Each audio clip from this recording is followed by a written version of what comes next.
Hey guys, this is Anubhav Agarwal and welcome to another video. आज एक बहुत इम्पॉर्टेंट टॉपिक पर बात करने वाला हूँ। और जैसा कि आपने थंबनेल में पढ़ा, जो लोग आपके प्यार की वैल्यू नहीं करते तो ऐसी सिचुएशन में क्या करना चाहिए। प्यार एक बहुत खूबसूरत एहसास होता है, और जब एक इंसान उस एहसास की अहमियत ना समझे, आपके प्यार की वैल्यू ना करे, तो एक्चुअली में बहुत ज़्यादा हार्ट ब्रोकन फील करता है इंसान। बहुत ज़्यादा पेनफुल सिचुएशन हो जाती है उसके लिए कि लोगों को हमने देखा क्या है ज़िंदगी में, हमने यही देखा है कि प्यार चाहिए लोगों को, और जब हम प्यार देते हैं तो वो उस प्यार की कदर नहीं करते। तो फिर आखिर चीज़ें गलत कहाँ हो रही हैं, या फिर ऐसी सिचुएशन में क्या करना चाहिए। अगर आप एक ऐसी सिचुएशन में हैं जहाँ पे आप किसी से प्यार करते हैं, शायद बहुत समय से करते आ रहे हैं, और वो इंसान आपकी वैल्यू नहीं करता। अब इस सिचुएशन में चाहे आप रिलेशनशिप में हो चाहे नहीं हो, ये दोनों सिचुएशंस के लिए एक ही वीडियो है और एक ही सॉल्यूशन है। और इस सॉल्यूशन में मैं कई सारे पॉइंट्स में बात करने वाला हूँ। 3-4 पॉइंट्स हैं, उनको ध्यान से सुनिएगा। अगर आप इस सिचुएशन में हैं तो इस वीडियो को देखकर आप इस सिचुएशन से बाहर निकल सकते हैं, इस सिचुएशन को ख़त्म कर सकते हैं अपनी लाइफ से। और उसके लिए आपको ये वीडियो एंड तक देखना होगा। सो प्लीज़ ये वीडियो एंड तक ज़रूर देखिएगा। पहली चीज़ मैं कहना चाहता हूँ कि अक्सर ये होता है कि जब भी कोई हमें प्यार नहीं करता या हमारे प्यार की वैल्यू नहीं करता, तो हम सेल्फ डाउट या सेल्फ ब्लेम करना शुरू कर देते हैं। खुद पर अपमान लगाना शुरू कर देते हैं, खुद पर ब्लेम लगाना शुरू कर देते हैं कि हमारी किसी गलती की वजह से नहीं हो रहा है, या हम कुछ गलत कर रहे हैं जिसकी वजह से सामने वाला वैल्यू नहीं कर रहा है। देखो, अगर कुछ गलत कर रहे हो या वो सामने वाला फील करा रहा है कि तुम बहुत कुछ गलत करते हो, वो दोनों में बहुत फ़र्क है। पहली चीज़, जो इंसान दिल से मोहब्बत करता है किसी से, वो ऐसी कोई गलती नहीं करता जिसकी वजह से सामने वाला उसके प्यार की वैल्यू ना करे। ये चीज़ अपने आप पर ब्लेम लगाना बंद कर दो कि तुम्हारी वजह से वो इंसान तुम्हें प्यार नहीं करता। ऐसा कुछ भी नहीं है। उस इंसान ने तुम्हें ना प्यार करना या तुम्हारे प्यार की वैल्यू ना करना ये खुद डिसाइड किया है, और वो खुद उसके एक्शंस में आ गया है। तो ऐसी कोई भी चीज़ मत सोचना कि तुम्हारी वजह से, क्योंकि जब इंसान खुद पर ब्लेम लगाना शुरू करता है तो उसकी पर्सनैलिटी बहुत ज़्यादा डिग्रेड होती चली जाती है। बहुत ज़्यादा उसके कॉन्फिडेंस पर बहुत ज़्यादा असर पड़ता है इन सब चीज़ों का। खुद पर ब्लेम मत लगाओ। ये प्यार ना करना या प्यार की वैल्यू ना करना, ये उसके एक्शंस हैं, ये उसकी चॉइस है, वो खुद कर रहा है। आपकी इसमें कोई भी गलती नहीं है। आप बिल्कुल निर्दोष हो इस चीज़ के लिए, तो खुद पर ब्लेम बिल्कुल मत लगाओ। सेकंड पॉइंट ये है कि अक्सर ये देखा जाता है, जो कि बहुत ज़्यादा कॉमन है, हम लोगों से उनके प्यार की, उनकी केयर की, उनके वक्त की भीख मांगना शुरू कर देते हैं। अब देखो, अगर किसी से उसके प्यार की भीख मांगोगे, उसके वक्त की भीख मांगोगे, उसकी केयर की भीख मांगोगे, तो भिखारी कहलाओगे, कोई आशिक नहीं कहलाओगे। जो इंसान ये करता है ये सोचकर कि ऐसा करने से सामने वाला उससे प्यार करना शुरू कर देगा, तो ऐसा कुछ भी नहीं होने वाला है।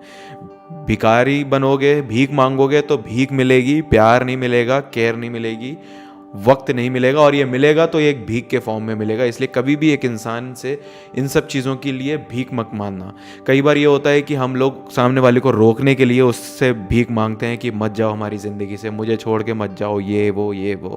ये सब चीज़ें करने से आपकी वैल्यू कम हो रही है। आपके अंदर कॉन्फिडेंस तो ज़ीरो हो ही गया है, लेकिन आपकी वैल्यू इतनी कम हो रही है कि सामने वाला ये सोचेगा कि यार ये क्या है यार। मतलब प्यार करो, लेकिन एक इज्जत से करो, सेल्फ रिस्पेक्ट के साथ करो। अगर सेल्फ रिस्पेक्ट के साथ नहीं करोगे तो फिर सामने वाला आपकी वैल्यू नहीं करेगा। खुद इन सब चीज़ों के लिए अगर भीख मांगोगे, किसी से भी उसके प्यार की, वक्त की भीख मांगोगे, पहली चीज़, ये सब चीज़ें आपको बिना मांगे मिलती हैं। अगर ये सब चीज़ें बिना मांगे मिल रही हैं तो वेल एंड गुड, लेकिन अगर ये सब चीज़ें भीख मांग कर मिल रही हैं तो इसका मतलब यही है कि आपको कुछ नहीं, सिर्फ भीख मिल रही है। और ऐसे में इंसान आपके प्यार की कोई वैल्यू नहीं करेगा, अपने हिसाब से ट्रीट करेगा। जब उसका मन करेगा वो आपके पास आएगा, जब उसका मन करेगा वो आपके पास से चला जाएगा, और आपके बुलाने पर नहीं आएगा, आपकी कोई वैल्यू नहीं करेगा। वो आपकी लाइफ में खुद का आना जाना पूरी तरीके से कंट्रोल करेगा। इसीलिए कहते हैं सेल्फ रिस्पेक्ट बहुत ज़रूरी है, और इसीलिए कहते हैं किसी से इन सब चीज़ों के लिए भीख मत मांगो। अगर भीख मांगोगे तो कहीं ना कहीं तुम्हारी वैल्यू, तुम्हारे प्यार की वैल्यू कम ज़रूर होगी। तीसरा पॉइंट मैं यहाँ पे ये मेंशन करना चाहूँगा कि अक्सर मैंने ये देखा है कि जब भी एक इंसान उसके प्यार की वैल्यू ना करे, तीसरा पॉइंट मैं यहाँ पे ये मेंशन करना चाहूँगा जो कि मैंने बहुत ज़्यादा देखा है। मैं लेट्स टॉक सेशन लेता हूँ जिसमें मैं लोगों से पर्सनली बात करता हूँ और मुझे लोग आके बताते हैं कि ऐसी ऐसी चीज़ हो रही है। तो उनके बातों में एक चीज़ मुझे बहुत महसूस होती है कि जब से सामने वाले ने उनके प्यार की वैल्यू करनी बंद करी है, उसके बाद से उन्होंने अपने आप को बहुत ज़्यादा डिग्रेड कर लिया।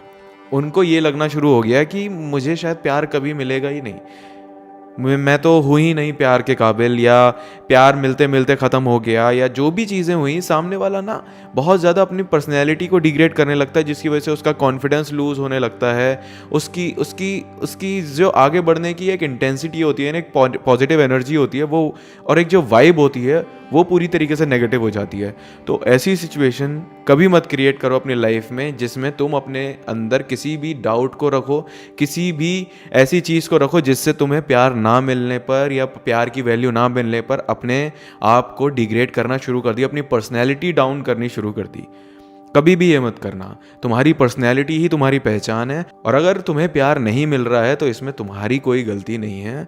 अगर गलती होगी तो इस चीज़ पे बारीकी से सामने वाला तुमसे बात करेगा, लेकिन अगर तुम्हारी कोई गलती नहीं है तो वो तुम्हें बिल्कुल ऐसे ट्रीट करेगा जैसे you are like an animal. जैसे लोग, जो ख़राब लोग एक एनिमल को ट्रीट करते हैं ना, लात मार दी, दुत्कार दिया, इसी तरीके से ट्रीट करेगा। यही पहचान है कि सामने वाला तुमसे किसी तरीके का वास्ता नहीं रखना चाहता, किसी तरीके की वैल्यू नहीं करता तुम्हारे प्यार की, और कोई प्यार नहीं करता। तो अपनी पर्सनैलिटी ख़त्म करना बंद कर दो।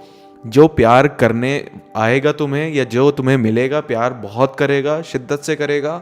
जो सच में प्यार करेगा वो कभी भी तुम्हें ऐसा महसूस नहीं होने देगा कि तुम बिल्कुल बेकार इंसान हो, you are good for nothing, तुम कुछ नहीं कर सकते अपनी लाइफ में, तुम खूबसूरत नहीं हो। जो बहुत कॉमन चीज़ें देखने को मिलती हैं जब एक इंसान किसी की बेइज्जती करता है, उसके प्यार की बेइज्जती करता है, तो इन सब चीज़ों को बहुत मेंशन करता है कि तुम खूबसूरत नहीं हो, तुम कुछ नहीं कर सकते, तुम बेकार हो, तुम्हारी वजह से मेरी ज़िंदगी बर्बाद हो गई, ये वो। तो ऐसे सिचुएशन में कभी भी इन सब बातों को अपने दिल और दिमाग पर मत लेना।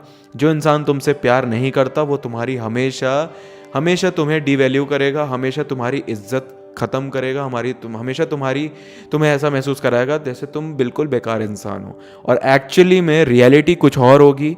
तो कभी भी इस चीज़ को सोच के इतना नेगेटिव मत हो जाना कि पता चला सुसाइड जैसे स्टेप्स लेना शुरू कर दो, क्योंकि ये होता है जब एक इंसान को ऐसा महसूस कराया जाता है कि वो बेकार है, वो कुछ नहीं कर सकता, उसकी प्यार की कोई अहमियत नहीं है।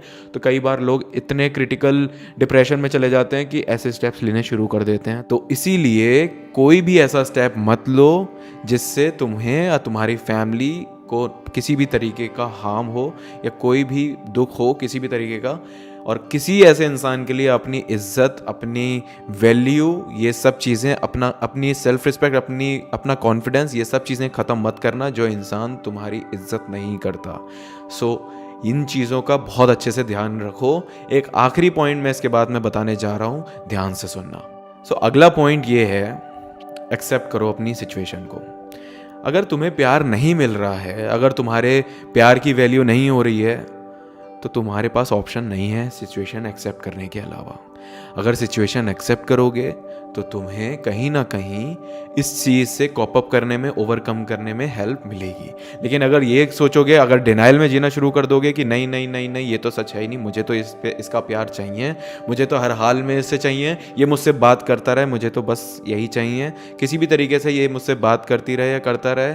जो भी चीज़ें हैं, हम एक कम्युनिकेशन बनाए रखना चाहते हैं जो कि बहुत ज़्यादा गलत साबित हो जाता है, बहुत ज़्यादा टॉक्सिक हो जाता है आपके लिए, आपकी मेंटल हेल्थ के लिए। इसीलिए एक्सेप्ट करो सिचुएशन को। जो भी सिचुएशन है उसको एक्सेप्ट करो और लाइफ में आगे बढ़ना शुरू करो। अगला पॉइंट मेरा यही है कि अगर एक सिचुएशन को एक्सेप्ट करोगे तो लाइफ में आगे बढ़ना भी शुरू करोगे। इट्स ओके अगर मेरे को प्यार नहीं मिल रहा है, इट्स ओके अगर सामने वाला मेरे प्यार की वैल्यू नहीं कर रहा है। क्या मेरे माँ बाप ने मुझे इसलिए पैदा करा है, इसलिए मुझे इतना बड़ा बनाया है, इतना पढ़ाया लिखाया है कि एक इंसान की वजह से आज मैं अपनी सारी परवरिश की धज्जियां उड़ा के रख दूँ? ऐसा कुछ नहीं है। एक गलत इंसान बहुत कुछ करा सकता है हमारी लाइफ में, और एक सही इंसान बहुत कुछ बना सकता है हमें। तो किसी भी गलत इंसान के हाथ में अपनी ज़िंदगी का रिमोट मत देना, क्योंकि अगर किसी गलत इंसान के हाथ में तुमने अपनी ज़िंदगी का रिमोट दे दिया तो सारी ज़िंदगी पछताओगे, क्योंकि उससे बाहर निकलने का कोई तरीका तुम्हें समझ में नहीं आएगा। ऐसी सिचुएशन जहाँ पे तुम्हारे प्यार की कोई वैल्यू नहीं हो रही है, उस सिचुएशन को एक्सेप्ट करो और उससे बाहर निकलना शुरू हो जाओ। चाहे रिश्ता 10 साल पुराना है, चाहे 5 साल पुराना है, चाहे 2 महीने पुराना है, चाहे 2 दिन पुराना है, उस सिचुएशन से, उस रिलेशनशिप से बाहर निकलो, क्योंकि वो रिलेशनशिप तुम्हारी ज़िंदगी को सिर्फ और सिर्फ टॉक्सिक बना रही है और तुम्हें एक ऐसा इंसान बना रही है जो तुमने कभी ना सोचा था, ना तुम कभी बनना चाहते हो, ना ही कभी चाहोगे। सो सिचुएशंस को एक्सेप्ट करो, अपने आप को उस चीज़ से आगे निकालो और मूव ऑन करो अपनी लाइफ में। ये चीज़ें ध्यान रखो। अगर कोई इंसान तुम्हारे प्यार की वैल्यू नहीं कर रहा है, डेफिनेटली तुम्हें बहुत हेल्प मिलेगी और तुम एक अच्छे और सक्सेसफुल इंसान बनने के रास्ते पर वापस आ जाओगे। क्योंकि लाइफ में हम लोग रिलेशनशिप में अपने आप को इतना इन्वेस्ट कर देते हैं कि हमारी बाकी चीज़ें, चाहे वो एकेडमिक्स हो, चाहे वो हमारा करियर हो, प्रोफेशनल लाइफ हो, जॉब, बिजनेस, व्हाटएवर, ये सब कुछ ख़राब हो जाता है। ध्यान रखना इन सब बातों का। और अगर आप मुझसे इस वीडियो के बाद मुझसे किसी भी तरीके की बात करना चाहते हैं, अगर आप भी किसी तरीके की प्रॉब्लम्स में हैं रिलेशनशिप को लेकर, तो आप मुझसे पर्सनली बात कर सकते हैं। मेरी वेबसाइट पे जाइए anubabagarwal.com, वहाँ पे लेट्स टॉक सेक्शन में जाइए। लेट्स टॉक सेशन के सेक्शन में आपको वहाँ पे सेशंस मिलेंगे, इंडिविजुअल, वीडियो कॉल और कपल। जो भी आप करना चाहते हैं आप बुक करिए and I will be there for you for at least 24 hours. I will be there for you, you can talk to me directly. So I think that's it. किसी भी तरीके का सजेशन देना है अगली वीडियो को लेकर तो नीचे कमेंट में ज़रूर मेंशन करो। अगर ये वीडियो पसंद आई तो लाइक ज़रूर कर देना एंड शेयर करके उस इंसान तक ये वीडियो पहुंचाओ। शायद तुम्हें इस चीज़ की ज़रूरत नहीं थी, लेकिन शायद तुम्हारे ज़रिए एक इंसान तक ये वीडियो पहुंच सकती है जो बहुत ज़्यादा ज़रूरतमंद है इस समय इस वीडियो का, इस टॉपिक का। सो थैंक यू सो मच। मिलते हैं अगली वीडियो में 1 या 2 दिन बाद। So thank you so much for watching this video. Bye bye.